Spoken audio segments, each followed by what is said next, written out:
Bonsoir à tous, il est 20h sur RBS, c'était It With Us avec DJ Tequila, merci à lui. On démarre Cité Culture désormais pendant 2 heures avec nos invités et nos chroniqueurs pour parler culture, de la vie culturelle strasbourgeoise, mais pas seulement, avec notamment nos chroniques du jour. Alors, au programme ce soir, nous aurons notre invité, tout d'abord Lionel Courteau, il va nous parler de sa pièce de théâtre Crépuscule. Bonsoir Lionel Courteau. Bonsoir. Bonsoir. Alors ce soir vous avez beaucoup de casquettes, mais vous venez en tant qu'auteur et metteur en scène pour votre pièce qu'on retrouve le 10 novembre au Point d'eau à Oswald, le Crépuscule. Alors, le Crépuscule, c'est l'histoire du lendemain du référendum de 1969 qui marqua la fin du mandat de Charles de Gaulle. C'est un texte que vous avez adapté, qui est issu d'écrits d'André Malraux, et qui raconte justement une conversation entre André Malraux et Charles de Gaulle. Voilà, c'est ça. C'est une adaptation des Chênes qu'on abat. Donc les Chênes qu'on abat sont publiés juste après la mort de Malraux. C'est un essai très malrussien, c'est-à-dire que c'est fait de dialogues, de digressions de l'auteur. Voilà, donc on est plus dans un essai philosophique et métapolitique que dans une pièce de théâtre, évidemment. Moi, j'ai lu ça il y a longtemps, il y a une quinzaine d'années, et j'avais été assez impressionné parce que dans ce texte, on parle de Gaulle, bien sûr, mais on parle pas seulement de l'homme politique et surtout de l'homme d'histoire, mais on parle de l'homme tout simplement, et on y découvre des aspects du personnage qui m'ont beaucoup troublé à l'époque. Moi, je dois avouer que j'ai vraiment découvert de Gaulle à travers ce texte, au-delà évidemment des dimensions historiques. Et c'est comme ça qu'en 2001, j'ai rêvé et fantasmé l'idée d'adapter un jour ce texte en pièce de théâtre. Voilà. Donc effectivement, ce qu'on propose le 10 novembre, c'est évidemment une adaptation assez libre de cet essai d'André Malraux. Alors c'est pas la première fois que vous vous intéressez à Charles de Gaulle, parce que vous avez participé à un ouvrage collectif en 2017 avec dans les pas de Charles de Gaulle. C'est pas la seule fois. Je veux dire que vous vous intéressez à ce personnage. Qu'est-ce qui vous fascine chez de Gaulle? Alors déjà, je suis passionné d'histoire, donc effectivement, c'est difficile de pas s'intéresser à de Gaulle dans ces cas-là. Moi, j'ai plein d'interrogations autour de ce personnage. J'ai pas du tout été élevé dans un milieu gaulliste, bien au contraire. Donc, je peux pas dire qu'il y ait une fascination atavique, pas du tout. C'est une vraie curiosité et une envie de comprendre le XXe siècle, tout simplement. Et puis c'est des lectures vraiment, et celles des Chênes qu'on abat ont marqué considérablement mon envie. Alors maintenant, ces dernières années, c'est le destin qui m'a relié au général de Gaulle. C'est assez drôle, vous en parlez. Du coup, je vais raconter rapidement ça pour les auditeurs. En fait, cette lecture de 2001 m'a considérablement marqué et a exprimé mon envie de travailler sur ce sujet. Et en fait, en 2011, c'est Robert Walter, le directeur du Centre culturel franco-allemand, qui m'a fait faire un pas décisif. Lors d'un dîner, il me propose de travailler sur les 50 ans du traité de l'Élysée, le traité de réconciliation franco-allemand. Et le traité de l'Élysée, en fait, c'est essentiellement la volonté de Gaulle de signer, à travers ce traité, un rapprochement entre les deux nations. Donc moi j'ai tout de suite dit à Robert Walter, on va faire un spectacle qui raconte les coulisses géopolitiques de ce rapprochement à travers de Gaulle et Adenauer. Et en fait j'ai eu cette envie de dialogue entre les deux parce que j'avais en tête celui de Gaulle et Malraux. Et donc l'aventure a démarré en janvier 2013 avec un spectacle qui s'appelait Le Traité et qui donc racontait les 5 ans de négociations entre les deux pays. Et qui aboutissait donc à la signature en janvier 1963 du traité de l'Élysée. Et donc ça, on en a fait un spectacle à l'époque. Et puis le spectacle a connu un certain succès pendant 2 ans, et le hasard incroyable de la vie a fait que j'ai rencontré, grâce à ce spectacle, Alain Malraux. On m'a mis en contact avec lui parce que j'avais eu l'occasion de raconter que l'idée m'était venue de la lecture des Chênes qu'on abat, etc., etc. Et lorsque j'ai parlé à Alain Malraux, le fils d'André, de mon envie de travailler sur ce texte, il était ravi, ça n'avait jamais été fait. Donc évidemment, lui m'a beaucoup encouragé à le faire. Et donc fort de son soutien et de celui de la famille Malraux, j'ai démarré l'aventure. À partir de là, je me suis dit qu'il fallait aller voir la Fondation de Gaulle, dont le travail est évidemment de perpétuer la mémoire et d'engager un certain nombre de travaux de type universitaire autour de la mémoire de Gaulle. Et donc je suis allé les voir Et fort des 2 soutiens de la famille Malraux et de la Fondation de Gaulle, j'ai pu lancer la suite de cette aventure avec cette adaptation des chaînes qu'on abat, qui là avait une dimension beaucoup plus importante. Et c'est que le début d'une aventure, puisque dans la foulée, la Fondation de Gaulle m'a demandé de travailler sur le texte dont vous avez parlé, cet ouvrage qui s'appelle Dans les pas de Charles de Gaulle, où en fait on travaillait sur les lieux qui ont marqué le gaullisme. Donc moi j'ai travaillé en fait sur les bureaux de Gaulle à Paris, rue de Solferino, connu pour d'autres locaux juste en face. Le siège du PS est juste en face de la Fondation de Gaulle. Donc la Fondation de Gaulle, en fait, c'était les bureaux de Gaulle avant qu'il ne revienne au pouvoir en 58. Voilà, donc de 46 à 58. Et le lieu est devenu le lieu de la mémoire. C'est là qu'on trouve toutes les archives, etc. Donc le travail qui se poursuit autour du souvenir se fait à rue de Solferino, en face donc du futur ex-siège, voilà. Futur ex-siège du Parti socialiste. Voilà, c'est ça. Et puis donc ça a été une formidable aventure qui est loin de se terminer. Mais je vais peut-être pas tout dévoiler maintenant. Un mot peut-être alors du coup encore sur la pièce bien sûr avec peut-être un angle particulier puisque vous partez des écrits d'André Malraux qui est la représentation ultime de ce que peut être peut-être un gaulliste de gauche et on touche finalement au de Gaulle universel peut-être à travers Malraux qui est un ami bien sûr de Charles de Gaulle qui est aussi écrivain. C'est un angle particulier pour attaquer le gaullisme. Alors c'est très particulier, d'autant que De Gaulle, c'est pas quelqu'un connu pour avoir des amis proches. Voilà, c'était quelqu'un qui mettait beaucoup de distance avec les gens et qui avait une vision de la politique qui était jusqu'au boutiste, c'est-à-dire qu'il se sentait investi d'une vraie mission. Il avait une approche de la politique comme ça qu'on a du mal à imaginer aujourd'hui. Et donc son entourage a toujours été finalement assez distant et il n'a eu que quelques rares amis réels. Il y a eu Adenauer, avec lequel il a noué une amitié très particulière qui a permis de sceller ce rapprochement et que j'ai eu la chance de pouvoir mettre en scène finalement avec le traité. Et l'autre grande amitié, et assez particulière s'il en est, c'est bien celle qu'il a développée avec Malraux. Malraux est lui-même un personnage très étrange, très ambigu et passionnant, et le rapprochement des deux est étonnant. Malraux ne faisait pas de politique, Malraux était au service du général de Gaulle. Une rencontre qui s'est faite à travers la résistance, et l'idée c'était jusqu'au bout de servir de Gaulle. D'ailleurs quand de Gaulle démissionne, Malraux se retire aussi. Et cette amitié particulière a participé des débuts de la Ve République.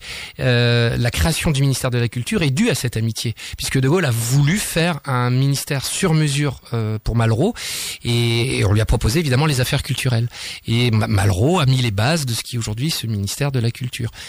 Et puis le côté un peu romanesque du destin de Malraux, on va le retrouver aussi dans leur relation et qui est sublimé dans ce texte des chaînes qu'on abat. Les chaînes qu'on abat, c'est leur dernière rencontre, leur dernier entretien qui se passe à la Boisserie chez De Gaulle. Vous l'avez dit dès le début, De Gaulle a perdu le référendum, il a démissionné et il est très amer, replié sur lui-même. Le titre vient de là. J'ai choisi d'appeler ce spectacle Crépuscule parce que on voit l'homme abattu dans la tente de la mort. C'est l'antichambre de la mort, hein, vraiment. Et Malraux vient lui rendre visite. Et les deux abordent un texte comme ça qui est tout à fait surprenant lors d'un entretien qui n'a jamais pu avoir lieu. Puisqu'en réalité, ils sont pas deux, en réalité, ils étaient 7-8, il y avait l'ambassadeur de France à Londres, il y avait le beau-fils de Gaulle, il y avait le chauffeur, il y avait Yvonne de Gaulle, etc. Moi, ça m'intéressait pas, j'ai conservé juste le dialogue entre les deux. Et en fait, dans l'essai Les chaînes qu'on abat, il est impossible que ce dialogue ait pu avoir lieu dans les quelques minutes où ils ont été seuls dans le bureau. En fait, quand on lui en faisait part à Malraux, il s'en amusait, il répondait que ce texte en fait sublimait les 30 ans d'amitié qui les unissaient. Et donc c'est ça ce qu'on a essayé de reproduire, c'est ce lien très particulier entre les deux hommes qui leur permet de se faire des confidences qu'on ne peut pas imaginer faire autrement. C'est-à-dire qu'on ne peut pas imaginer De Gaulle se dévoiler de cette manière autrement ou avec quelqu'un d'autre. Et c'est ce qui moi m'a beaucoup touché à la lecture des chaînes qu'on abat et que j'ai voulu évidemment mettre en scène, c'est la manière dont ce livre De Gaulle, il va aborder bien sûr des choses politiques. Ils vont raconter des anecdotes sur leur rencontre avec Churchill, avec Staline, avec Kennedy, etc. Mais ils vont aussi parler d'eux, ils vont parler de la mort, ils vont parler de la mort de leurs enfants, puisque c'était aussi un lien qui les unissait. Malraux a perdu ses deux fils dans un accident de voiture. De Gaulle était très très proche de sa fille trisomique, Anne, et effectivement ce lien qui les unissait, on le retrouve dans le spectacle. Et puis il y a des confidences, il y a des anecdotes, il y a même des moments assez drôles où les deux, parce que De Gaulle est un personnage aussi truculent, assez cynique et ironique, donc comme ça, il tourne un petit peu en dérision certaines anecdotes. Du coup, le spectacle est à la fois drôle par moments, très fort dans certaines révélations et extrêmement émouvant à d'autres moments. Quand on sent ce détachement, quand on sent la mort se rapprocher, quand on sent l'homme blessé. Et on alterne comme ça dans des moments très forts, dans un huis clos où les deux hommes se livrent totalement. Donc sur le fond, c'est passionnant parce que c'est une vraie leçon de politique. Il y a 30 ans d'histoire qui sont revues à travers leur dialogue. Donc et puis c'est une leçon politique tout simplement parce qu'on est dans une vraie réflexion sur le sens de l'engagement, sur le sens de l'État, sur le sens de l'histoire, puisque justement c'est ce que je disais en introduction, De Gaulle se sent une véritable mission dans son engagement dès 40 et ça ne l'a jamais vraiment quitté. C'est-à-dire qu'on a l'impression qu'il fait abstraction de son propre destin en mettant toujours en avant celui de la France. Et dans cette manière d'approcher la politique, qui aujourd'hui paraît un peu décalée, on comprend mieux le ressenti et cette idée obsessionnelle qu'avait De Gaulle du destin de la France, en fait. Et du coup, Malraux creuse un peu ça. Et c'est intéressant, vous savez, on parle de gaullisme aujourd'hui. Le gaullisme, De Gaulle ne supportait pas cette expression.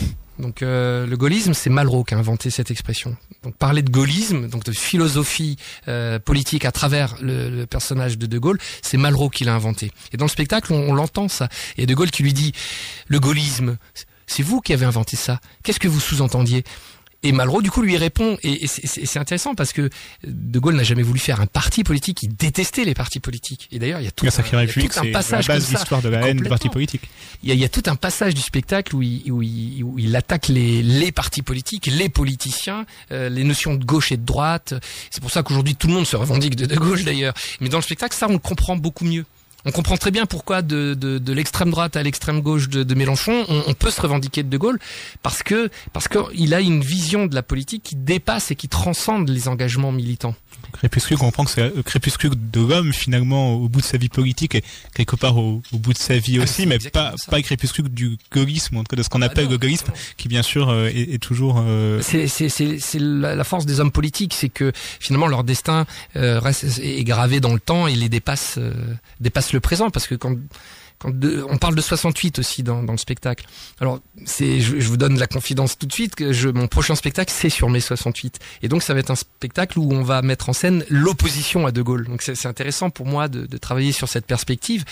Donc quand ils ont cette rencontre, on est en 69.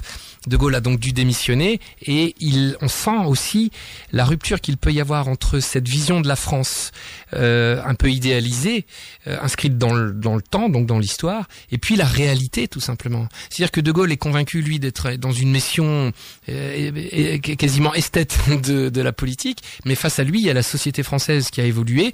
De Gaulle incarne aussi un certain conservatisme, un une dimension très patriarcale de la politique, et il n'a pas vu tout simplement que la société pouvait évoluer, et c'est ce décalage aussi qu'on met en scène, et c'est intéressant. Il a rien compris de la jeunesse, du féminisme montant, voilà, parce que il était très misogyne. Il y a des petites phrases dans le passage qui aujourd'hui deviennent très drôles, parce que voilà, pour De Gaulle c'était impensable de parler politique avec une femme autour d'une table. C'était une histoire d'homme. Yvonne était là, mais elle ne parlait pas. on ne parle pas de politique avec les femmes, donc voilà, aujourd'hui ça paraît tellement surréaliste, mais c'est en même temps le charme de travailler sur un tel personnage et sur cette époque, c'est que les années 60 c'est une rupture brutale entre l'ancien temps et le temps moderne et l'époque moderne, et c'est ça aussi qui m'intéressait, c'était de mettre en scène ce personnage un peu mythique à l'orée du destin, tout simplement. Et donc c'est assez jubilatoire pour travailler sur ce genre de texte, parce que le texte de Malraux est brillamment écrit, ce qui fait qu'il y a des dialogues qui sont d'une force à mettre en scène extraordinaire. Donc on a compris, sur scène il y a deux personnages joués par deux acteurs, Lionel Courteau, Philippe Girard et John Arnold. Non, vous n'avez pas juste qu'à jouer De Gaulle. J'imagine que c'est pas évident parce qu'on est quand même sur deux personnages qui sont extrêmement présents dans l'image populaire. De Gaulle, ne serait-ce que par son physique, ça s'assure. Malraux peut-être presque plus par sa voix, d'ailleurs déformée par les micros de l'ORTF, mais deux personnages donc extrêmement marqués. pour lequel le public aura forcément une attente en arrivant casting, sur scène. Oui, comment est-ce qu'on choisit De Gaulle et Malraux? À dire là-dessus. Alors pour Malraux, c'est compliqué. Vous avez raison de dire qu'il avait un problème. Il faut savoir que Malraux, on perd ses 2 fils en 62. La vie de Malraux, c'est une succession de drames. Pourquoi je vous raconte ça? C'est parce qu'à partir de 62, il va sombrer dans l'alcool, la drogue. Il va devoir faire plusieurs cures de désintoxication, couvert par le général. C'est quand même assez étonnant à imaginer. À c'est le seul ou... qui pouvait accepter ça. Pardon. À Baden-Baden, les cures de désintox ou... Par exemple. Non, lui était pas obligé d'aller si loin, mais en tout cas, il était ravagé. C'est ça ce que je veux dire. L'homme était détruit et du coup, il va développer le syndrome de la Tourette. Et donc Malraux n'arrivait presque plus à parler à la fin de sa vie. Il était ravagé de toc. C'était terrible pour lui. Hein, c'était une souffrance incroyable. Et alors ça, on n'a pas pu on n'a même pas cherché à le mettre en scène parce que c'était ridicule au théâtre. Par contre, pour De Gaulle, vous avez raison, tout le monde voit le personnage, connaît le personnage, et donc il fallait trouver quelqu'un pour l'incarner. Alors maintenant, si vous me laissez 2 minutes, je vous raconte une petite anecdote parce qu'elle est incroyable pour moi par rapport au destin de ce spectacle. Quand j'ai lu donc Les Chênes qu'on abat en 2001, c'était sur le conseil de 2 amis, et on était au restaurant. Et puis je rends compte de la lecture, je leur dis tout ce que j'ai pensé du texte, et c'est là, pendant ce repas, que l'idée me vient, presque en plaisantant, d'en faire une adaptation théâtrale. Et donc on rigole, on fantasme, et puis là il me demande, bon alors imagine, t'as les moyens, qui tu imaginerais pour jouer De Gaulle et Malraux?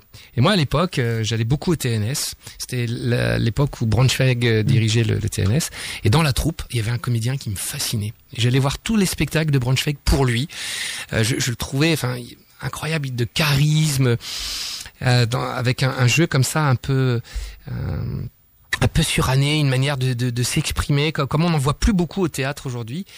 Et c'était Philippe Girard. Et il y a 15 ans, donc en fantasmant ce spectacle, j'avais dit Philippe Girard pour jouer De Gaulle. Et donc, quand j'ai obtenu le soutien de la fondation, de la famille Malraux, j'ai senti que j'aurais des moyens plus importants que d'ordinaire. Je me suis dit, bah voilà, va au bout de cette logique, demande à Philippe Girard. Et pour le contacter, j'ai fait ce que font tous les jeunes aujourd'hui. Je suis allé sur Facebook et j'ai contacté Philippe Girard. Alors c'était drôle parce qu'à l'époque, c'était lors du Festival d'Avignon en 2015. Il faut savoir que Philippe Girard joue dans tous les spectacles d'Olivier Py. C'est l'acteur fétiche d'Olivier Py.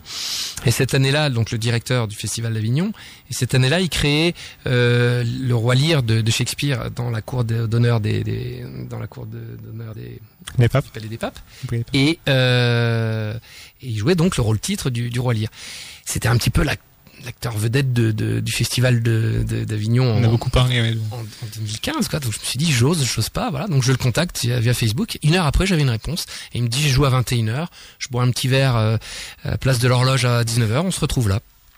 Et je suis arrivé, je lui ai proposé le spectacle. Et la chance a vraiment, c'est écrit tout ça dans mon destin personnel. Il a lu tout Malraux. Il est passionné par Malraux. Et à 16 ans, il a lu Les Chênes qu'on abat. Et ce texte l'a bouleversé.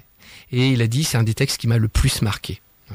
Le destin était là. C'est le casting le plus simple de l'histoire des castings. Exactement. Il était quand même curieux. Il voulait voir comment j'allais préparer cette adaptation. Donc il m'a donné rendez-vous en septembre. Je lui ai ramené l'adaptation. Et on en a parlé pendant 2 heures. Il a pris le texte et sans le lire, il m'a dit c'est bon pour moi. Je te réserve l'automne 2016. Et l'aventure a démarré comme ça. À partir du moment où on avait ce monstre, parce que c'est quand même un comédien exceptionnel pour jouer De Gaulle, il fallait trouver un pendant pour jouer Malraux. Et là, c'est un casting qu'on a fait ensemble, c'est-à-dire que j'avais réfléchi à quelques noms et en fait quand on s'est retrouvé avec Philippe Girard, lui m'a tout de suite parlé de John Arnold et il était dans ma liste. Donc finalement, c'était même pas la peine d'aller plus loin. On s'est tout de suite mis d'accord sur John Arnold, qui est un comédien qui fait partie des mêmes réseaux. Donc c'est les réseaux du théâtre public. Il joue toujours avec Braunschweig, Olivier Py et voilà toute une série de metteurs en scène du public. Et eux, je crois que c'était ça fait quasiment 30 ans qu'ils jouent ensemble. Ils ont commencé ensemble d'ailleurs avec Mouchkine. Donc voilà, le destin était aussi tout écrit. On a proposé à John, qui a pas hésité dans la mesure où Philippe jouait De Gaulle. Et c'est comme ça que ce casting extraordinaire a démarré. Moi, Je n'ai plus que savourer ma chance. Et dans l'intention, au niveau de la mise en scène, est-ce que l'idée c'est d'essayer de coller aux personnages, aux figures que sont De Gaulle et Malraux, ou est-ce que ce personnage a une vie propre Non, on le fait pas du tout comme au cinéma, parce que il faut que le comédien puisse donner sa vision et son interprétation aussi. Chez Malraux, je vous ai dit, c'était tellement impossible de travailler sur cette maladie. Enfin, en tout cas, au théâtre, ça n'avait pas d'intérêt. On a laissé John trouver la solennité du personnage, et on l'a vu évoluer, hein, ça fait 1 an que le spectacle tourne, il a pris de plus en plus possession de ce personnage. Pour De Gaulle, la chance qu'on a eue, tout simplement, c'est que il a un physique gaullien. Alors ça va faire rire peut-être les auditeurs, mais qu'est-ce que veut dire un physique gaullien? C'est que De Gaulle est très très grand, et Philippe est grand, donc il y a cette dimension-là. Il a des grands bras, je peux me permettre de le dire, il le dit lui-même, hein. Il a des grands bras, des grandes mains, et une gestuelle finalement que son physique l'entraîne à avoir, et qu'avait De Gaulle. Quand De Gaulle s'exprimait, il faisait toujours des grands gestes. Et ben Philippe parle comme ça aussi. Et finalement, il avait quasiment naturellement la posture qu'il fallait pour jouer De Gaulle. Et comme je vous ai aussi dit qu'il avait une manière d'articuler qu'on trouvait beaucoup au théâtre classique, qu'on utilise moins aujourd'hui, et ben finalement, il sert au personnage peut-être. C'est ça. Et comme dit toujours Philippe, quand on joue De Gaulle, c'est respecter un phrasé. À partir du moment où on suit le phrasé, le personnage apparaît quasi instinctivement et naturellement. Et c'est ce qu'on a fait. On n'a même pas eu à travailler, vous savez, il est tellement bluffant dans le rôle. Et quand je dis bluffant, on a eu évidemment beaucoup de spécialistes de Gaulle qui sont venus voir le spectacle, surtout quand on a joué à Paris. Et la biographe de Madame de Gaulle, c'est la première à être venue me voir à la fin de la première. Elle m'a dit, il est saisissant, c'est fascinant. On a l'impression de voir De Gaulle en scène. Du coup, on a eu beaucoup de retours de gens qui nous ont dit, waouh, vous avez dû étudier beaucoup de vidéos, la gestuelle, etc. Pas du tout. On n'a rien fait. C'est-à-dire que la manière dont s'exprime De Gaulle rend quasi naturelle la manière de l'incarner. Alors il y a certes une posture, mais cette solennité, tout comédien peut l'imaginer et peut en faire une proposition dans le jeu. Et c'est ce qu'a fait naturellement Philippe. Dès la première journée de répétition, quand on a commencé à travailler, moi je les ai regardés, je les ai pas interrompus, je les ai laissés s'exprimer comme ça, et en l'espace de quelques minutes, les personnages s'est dessiné. C'était incroyable. Et effectivement, il a ce don, Philippe, sans qu'on l'ait travaillé particulièrement, de donner une interprétation des plus crédibles au général De Gaulle. Parce que là, vous avez raison dans votre question, c'est qu'évidemment, on aurait pu faire un flop complètement en ayant un comédien qui rendait caricatural l'interprétation. Là, elle est parfaite. Et moi j'étais très très ému de voir ça. Et c'est vrai que la Fondation De Gaulle aussi était en attente. Il se posait beaucoup de questions par rapport à ce que ça pouvait rendre. C'est la première fois que la Fondation montait un spectacle, enfin participait à la création d'un spectacle. Donc eux-mêmes étaient dans l'attente, et tout le monde a été assez bluffé par l'interprétation de Philippe. Le fils d'André Malraux a vu le spectacle? Ah oui, alors non seulement il l'a vu, mais il nous suit parce que c'est devenu notre premier fan. On a joué cet été au Festival de Figeac, il est venu, il revient le 10 novembre. Je l'ai invité parce qu'en plus il sort un livre là sur son père, donc ce sera l'occasion aussi pour lui d'en parler. Oui, il est très ému, il a été très ému parce que on fait revivre son père. Alors c'est très compliqué parce que déjà quand on est le fils d'André Malraux, ça doit pas être évident. Ça doit pas être simple du tout. Ça, je peux vous assurer que dans ces témoignages, on sent à la fois l'admiration et à la fois une souffrance évidente. Et pour lui, c'était assez difficile. D'ailleurs, je me souviens qu'au début, il a sauté dans les bras quasiment de Philippe pour le féliciter dans son interprétation de De Gaulle. Il a rien dit pour John. Et j'imagine que pour John c'était dur, quoi. Je pense qu'il était très très mal à l'aise. Pour lui c'était pas Malraux. J'ai rien dit, j'ai pas essayé de le convaincre. Je l'ai observé, et quand il est revenu cet été et qu'il a vu comment le travail évoluait, j'ai senti l'évolution, et là je l'ai vu le voir et tomber presque dans les bras de John en disant bravo. Et quelque part ça l'a beaucoup ému qu'on redonne vie à Malraux. Physiquement évidemment, et je pense que c'était un défi qui était vraiment pas facile pour John, et qu'il l'a magnifiquement relevé, et du coup il est heureux à bien des égards, parce qu'en plus on remet en avant un texte qui était très connu en 72 quand il est sorti, mais qui a été un petit peu oublié, et finalement on le remet un petit peu on le remet en avant tout simplement, et je pense qu'Alain est très touché de cette démarche. Alors le théâtre historique, c'est pas le genre le plus courant, surtout dépourvu de toute démarche militante, si je puis dire. Quel est le public qui vient voir le Crépuscule? Alors, on l'a vu au que des vieux festival de Figeac. Bah non, justement, on a un petit. Alors oui, effectivement, il y a quelques personnes âgées. Je me souviens au festival de Figeac, il y avait une très vieille dame qui était venue, au spectacle. D'ailleurs, ça a été un de mes témoignages les plus touchants. C'était une très vieille dame qui est venue et qui m'a dit bravo. Elle était en larmes parce qu'elle avait revécu quelque chose, et comme en plus l'interprétation de De Gaulle était bluffante, elle était très émue. Et en fait, c'est une femme qui était dans la Résistance et qui à Brive était active dans la Résistance à Brive, et qui avait vu à l'époque Malraux et De Gaulle. Donc c'est dire si ce spectacle pour elle était extrêmement touchant. Mais on a du tout. Figurez-vous que là, par exemple, le 10 novembre, on a un lycée qui a choisi ce spectacle pour son sujet au bac, donc à travers le texte. Et donc on a aussi des jeunes et tout simplement les gens qui aiment le théâtre de texte, parce que on est là dans c'est digne d'un grand classique, hein, vraiment ce dialogue. C'est un peu inspiré aussi du souper qui avait eu un succès énorme à l'époque. C'est-à-dire deux grands hommes de l'histoire qui se rencontrent et qui échangent. Donc si vous voulez, intellectuellement, c'est une vraie leçon. Donc quand on aime les textes, quand on aime le travail de comédien, parce que là pour le coup c'est deux interprétations magistrales, on peut qu'être séduit par un spectacle comme ça. Donc effectivement, je pense qu'on peut avoir tout type de public. C'est sûr que c'est pas la plus grande comédie de l'année, hein, ça y a pas de doute. C'est pas du tout ce à quoi on aspire, même s'il y a quand même quelques petits passages truculents et assez drôles. C'est évidemment un drame. Il y a des aspects un peu sombres, hein. On l'a choisi dans la création musicale. On a fait une mise en scène très moderne, par contre très contemporaine dans l'esthétique, parce que justement on voulait créer nous ce contraste. Donc la mise en scène est très contemporaine, et voilà. Donc les gens qui aiment le théâtre ont même pas à se poser de questions. Il faut aller voir le Crépuscule. Et justement, vous pouvez aller voir le vendredi 10 novembre à 20h au Point 2 à Oswald si vous êtes dans le coin. Alors j'imagine que les deux comédiens sont en même temps dans d'autres projets. Alors je vais devoir faire une confidence. Pour ceux qui veulent voir John Arnold, parce que John Arnold est très connu dans le milieu théâtral, ce ne sera pas lui qui jouera le 10, pour la raison que vous venez de soulever.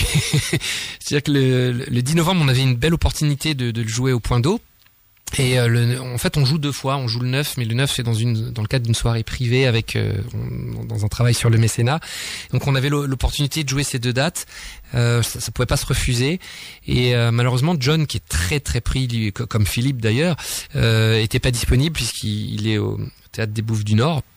Donc c'est Mathieu Marie qui reprend le rôle, qui est un très très bon comédien aussi, donc j'ai aucune inquiétude.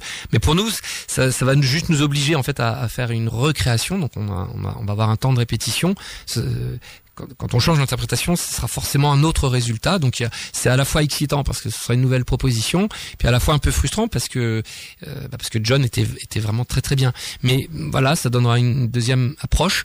Et puis ce spectacle est promis à un bel avenir, si je peux encore en parler. Oui, justement, c'était le sens de ma question en fait, voilà, sur les suites. Le destin continue à nous sourire vraiment, puisque quand on a créé ce spectacle, c'était donc l'opportunité de la rencontre avec Alain Malraux, et j'avais pas fait le calcul à l'époque, et pourtant c'est une évidence maintenant, c'est qu'en 2020 c'est les 50 ans de la mort de De Gaulle, c'est en plus les 80 ans de l'appel du 18 juin, donc il y aura forcément une année De Gaulle en 2020.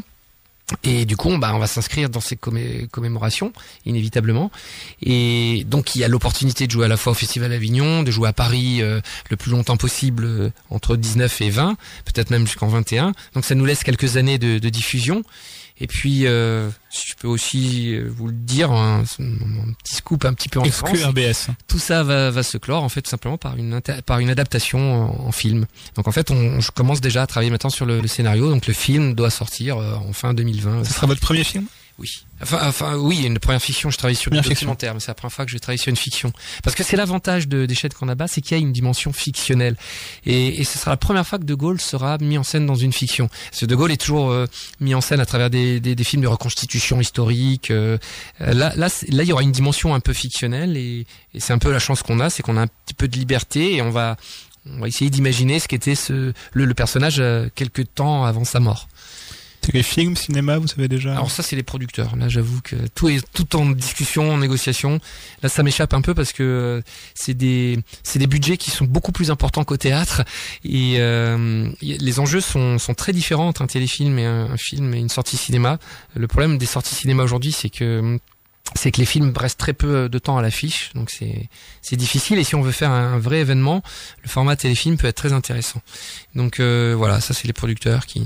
Oui, surtout au regard des commémorations dont vous parliez. Exactement. Voilà. Donc c'est pour ça on s'inscrit dans quelque chose qui me dépasse un peu entre guillemets. Moi je vais évidemment me concentrer sur l'adaptation. D'ailleurs c'est intéressant parce que c'est l'inverse de ce que j'ai fait au théâtre. Cette dernière rencontre se passe à la Boisserie, donc chez De Gaulle. Et la rencontre a lieu dans le bureau, mais c'est sur une journée, donc ils vont passer un moment à table, dans le salon, dans le bureau bibliothèque, et puis dans le parc. Et nous, sur le plateau, on pouvait pas constituer ça, puis on voulait pas voir les comédiens sortir, entrer, donc en fait ils sont en permanence sur scène, et c'est le décor qui évolue et qui se transforme, mais un décor très contemporain, pas du tout classique. On n'a pas cherché à reconstituer de loin, pas même la Boisserie. C'est une dimension allégorique et moderne de la Boisserie. Donc là, c'est l'inverse. Au cinéma, il va falloir être le plus proche de la réalité. Donc on va reconstituer les lieux, on va filmer in situ à la Boisserie. Donc ça va être assez émouvant de travailler là. Et l'idée maintenant, c'est de travailler sur un troisième personnage qui est essentiel dans l'adaptation, à mon avis, c'est les lieux, tout simplement. C'est la Boisserie elle-même, c'est le parc qui vont devoir être mis en scène. Et il va y avoir tout un travail esthétique sur l'utilisation du parc, parce que De Gaulle en parle de ce parc où il passe beaucoup de temps à marcher. Il s'inspire beaucoup dans ses promenades solitaires, et du coup on va obligatoirement mettre ça en scène. C'est tellement beau en plus le paysage, et dans ses mémoires il a écrit des passages sublimes.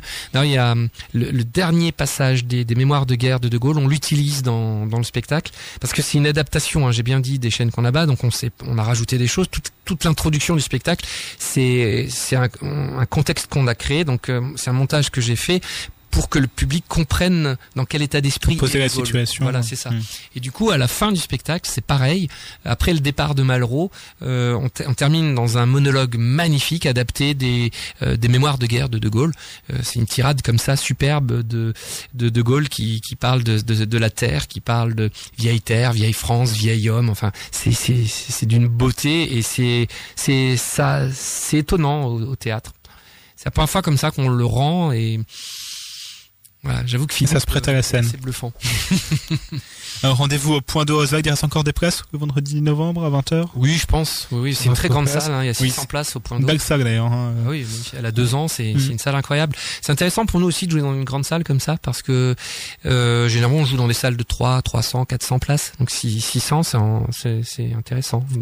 Rendez-vous le 10 novembre donc, et c'est une occasion, on peut dire plutôt rare, de voir dans les environs de Strasbourg. Oui. Donc c'est vraiment l'occasion de voir cette pièce, le Crépuscule, que vous avez mis en scène, donc Lionel Courteau, et dont vous avez adapté le texte issu des écrits d'André Magro, et bon, vous venez de nous dire des mémoires de guerre du général, avec notamment cette tirade finale.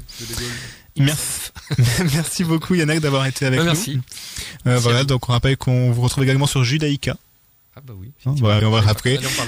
Oui, on peut en parler, bien sûr. Donc c'est le mercredi en soirée, et le mardi plutôt en fin d'après-midi, si je ne me trompe pas. Alors mardi 17h, mercredi 10h et 23h, effectivement. Voilà, merci en tout cas d'avoir été avec nous sur RBS. Merci, c'était un vrai plaisir. Ce soir dans Cité Culture. Alors à suivre dans cette émission.